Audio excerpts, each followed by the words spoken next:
सबके प्राण लेने वाले यमराज जब माता अंजना के प्राण लेने पहुंचे तो हनुमान जी ने यमलोक में घुसकर ऐसा क्या किया कि यमराज डरकर भागने लगे। दरअसल अंजनेरी पर्वत की एक गुफा में विश्राम करते बाल हनुमान तथा माता अंजना के सामने अचानक एक दिन भैंसे पर सवार एक काला पुरुष आ गया और माता अंजना पर अपने अस्त्र से प्रहार करने लगा। यह देख हनुमान जी ने गुस्से से पूछा, कौन हो तुम और मेरे माता पर प्रहार क्यों कर रहे हो? तो उस भैंसे पर सवार काले पुरुष ने बोला, मैं सबका काल यमराज हूँ और अंजना के प्राण लेने आया हूँ। यह सुनते ही हनुमान जी क्रोध से गर्जना करने लगे और कठोर स्वर में यमराज से बोले, यमराज मेरी माँ के प्राण मत लो, नहीं तो अच्छा नहीं होगा। इस पर यमराज ने कहा, यह मेरा धर्म है बालक, अंजना का समय पूरा हुआ, अब इसे जाना ही होगा। और इतना कहकर यमराज ने पुनः माता अंजना के प्राण खींचना शुरू कर दिया। कुछ ही समय में यमराज ने माता अंजना के प्राण खींच लिए और आकाश की ओर उड़ चले। हनुमान जी रोते बिलखते अपने माँ को उठा रहे थे।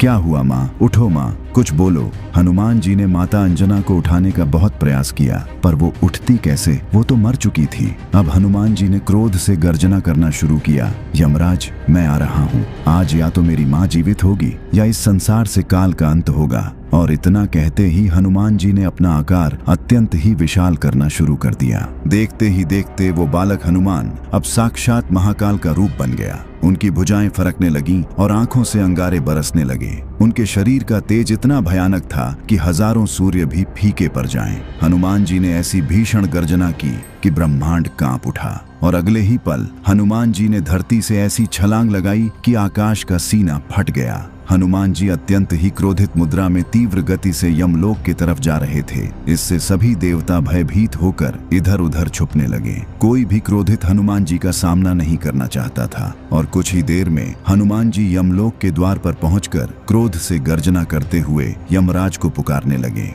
बाहर आओ यमराज, आज अंजना का पुत्र तुमसे अपनी मां मांगने आया है। पर जब हनुमान जी की इस पुकार पर कोई नहीं आया तब हनुमान जी ने अपनी गदा से यमलोक की धरती पर ऐसा प्रहार किया कि यमलोक में मानो प्रलय आ गया हो। यमलोक में चारों ओर उथल पुथल मच गया। सभी यमलोकवासी डर से इधर उधर भागने लगे। किसी को कुछ समझ नहीं आ रहा था कि क्या हुआ है। तभी दो यमदूत भय से कांपते हुए यमराज के पास आए और बोले, हे यमराज, हमारी रक्षा करें, द्वार पर कोई वानर आया है, उसकी गर्जना से यमलोक में प्रलय का माहौल बन गया है। इस पर यमराज ने कहा, उस हनुमान का ये दुस्साहस मैं आज ही उसका अंत कर दूंगा, तुम लोग चिंता मत करो। और क्रोध से गर्जना करते यमराज अपने महिष भैंसे पर सवार होकर हनुमान जी से युद्ध के लिए चल दिए। हनुमान जी के सामने आते ही यमराज ने कहा, मूर्ख वानर, तुम काल को चुनौती दे रहे हो, मृत्यु ही सत्य है, इसे कोई नहीं बदल सकता। अच्छा यही होगा, तुम वापस लौट जाओ। यह सुनते ही हनुमान जी का संयम टूट गया और उन्होंने गरजते हुए कहा, मैं अंतिम चेतावनी देता हूँ, मेरी माँ के प्राण वापस करो या मुझसे युद्ध के लिए तैयार हो जाओ। पर यह सुनते ही जब यमराज ने ठहाके मारकर हंसते हुए कहा, अंजना के प्राण भूल जाओ वानर, पर अगर तुम यहाँ से जल्दी नहीं गए तो मैं तुम्हारा प्राण अवश्य ले लूंगा। यह सुनते ही हनुमान जी ने अपनी गदा उठाई और फिर शुरू हुआ हनुमान जी तथा यमराज के बीच ऐसा महाप्रलयंकारी युद्ध जिसका आप सभी को इंतजार था। यमराज ने अपने सैकड़ों यमदूतों को आदेश दिया, बंदी बना लो इस वानर को। और देखते ही देखते भयानक चेहरों वाले, हाथों में भाले और पाश लिए लाखों यमदूत हनुमान जी पर टूट पड़े। पर उन मासूम यमदूतों को शायद पता नहीं था कि वे हनुमान जी पर आक्रमण करके कितनी बड़ी गलती कर रहे हैं। हनुमान जी ने क्रोध से गर्जना करते हुए अपना रूप विशाल किया और यमदूतों की सेना पर काल बनकर टूट पड़े। कुछ को उन्होंने अपनी मुट्ठी में पकड़ मसल दिया और कितनों को तो अपने पैरों से ही दबाकर मार डाला। हनुमान जी का ऐसा विकराल रूप देख सभी यमदूत थर थर कांपते हुए डर से इधर उधर भागने लगे। यह देख यमराज ने एक काली तलवार प्रकट कर हनुमान जी पर प्रहार कर दिया। पर हनुमान जी इतने उग्र हो चुके थे कि यमराज का वो तलवार जैसे ही उनके पास आया वैसे ही उन्होंने उस तलवार को अपने दोनों हाथों से पकड़ दो टुकड़े में तोड़ दिया। यह देख यमराज का क्रोध सातवें आसमान पर जा पहुंचा। उसने सोचा यह वानर साधारण शस्त्रों से नहीं मरने वाला और तब यमराज ने तुरंत अपने मायावी धनुष का आवाहन किया और उस पर एक ऐसा विनाशकारी बाण चढ़ाया जो साक्षात काल का रूप था। यमराज ने जैसे ही वो भयानक बाण छोड़ा, वो बाण हवा में आते ही हजारों बाणों में बदल गया। वो हजारों बाण तीव्र गति से हनुमान जी की ओर बढ़ चले। यह देख हनुमान जी ने भी अपनी गदा को तेजी से घुमाकर हवा में छोड़ा और तभी वो गदा अनेक दिव्य गदाओं में बदल गई और काल की भांति यमराज के उस बाण की ओर बढ़ चली। देखते ही देखते हनुमान जी की हजारों गदाओं ने यमराज के उन हजारों बाणों को नष्ट कर दिया। अपना यह वार खाली जाता देख यमराज बौखला उठे। उन्होंने अपनी तंत्र शक्तियों से एक भयानक काली गदा प्रकट की और अपने भैंसे से उतरकर हनुमान जी से द्वंद्व युद्ध करने लगे। काफी देर चले। इस द्वंद्व युद्ध के बाद हनुमान जी ने एक ऐसा प्रहार किया कि यमराज दूर जा गिरे। हनुमान जी ने जैसे ही यमराज पर पुनः प्रहार करना चाहा, यमराज तुरंत गायब हो गए। हनुमान जी को समझ नहीं आया कि यमराज कहाँ गए। जब कुछ देर तक यमराज नहीं आए तो हनुमान जी को लगा शायद यमराज डर कर भाग गया, पर तभी भैंसे पर सवार यमराज पुनः हनुमान जी के समक्ष प्रकट हुआ और देखते ही देखते दूसरा यमराज, तीसरा यमराज, कुछ ही समय में हनुमान जी के समक्ष सैकड़ों यमराज प्रकट हो चुके थे। हनुमान जी अचानक इतने सारे यमराज को देख सन्न रह गए। तभी उन सारे यमराजों ने हनुमान जी पर सैकड़ों अस्त्र एक साथ ही चला दिए और यह देख हनुमान जी क्रोध से तिलमिला उठे।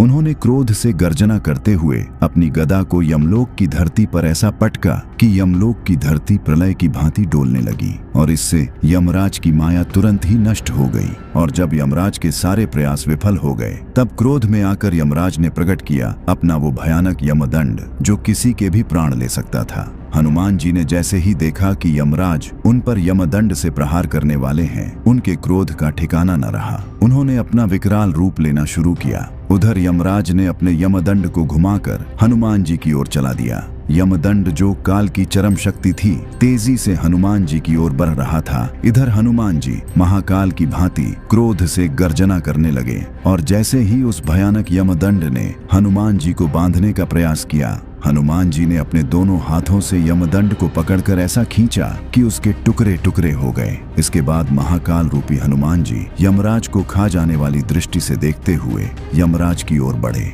उनका आकार बढ़ता जा रहा था। उनके शरीर से दिव्य प्रकाश निकलने लगा। उनका क्रोध से गर्जना करता हुआ विकराल रूप ऐसा था मानो उन्होंने अपना विश्व रूप ले लिया है। यमराज हनुमान जी का ऐसा रूप देख डर से थर थर कांपने लगे। हनुमान जी अपनी गदा को लहराते हुए महाकाल की भांति यमराज की ओर बढ़ रहे थे। यमराज ये देख डर से इधर उधर भागने लगे। यमराज को अब लगने लगा कि अब हनुमान जी उनका संहार कर ही देंगे, अब उन्हें कोई नहीं बचा सकता। इस भयानक दृश्य ने तीनों लोगों को हिला दिया और फिर ब्रह्मा जी ने आकर हनुमान जी के क्रोध को शांत करना चाहा, पर वे भी असफल रहे। इतने उग्र हनुमान जी ने गर्जना करते हुए अपनी अंतिम घोषणा की, मुझे मेरी माँ दे दो, नहीं तो आज यमराज का अंत निश्चित है। और फिर आगे बढ़ते हुए हनुमान जी ने अपने विशाल मुट्ठी में यमराज को दबाकर जैसे ही अपने गदा से यमराज का अंत करना चाहा, तभी वहां भगवान विष्णु अपने दिव्य चतुर्भुज रूप में प्रकट हो गए और उन्होंने हनुमान जी को माता अंजना के प्राण दे दिए। हनुमान जी ने तीव्र गति से माता अंजना के पास आकर जैसे ही उनके प्राण को छोड़ा, माता अंजना जीवित हो उठी और कहा, हनुमान। यह सुनते ही हनुमान जी माता अंजना के गले से लिपट कर रोने लगे और इस प्रकार हनुमान जी ने काल को भी हराकर अपने माता के प्राण बचा लिए।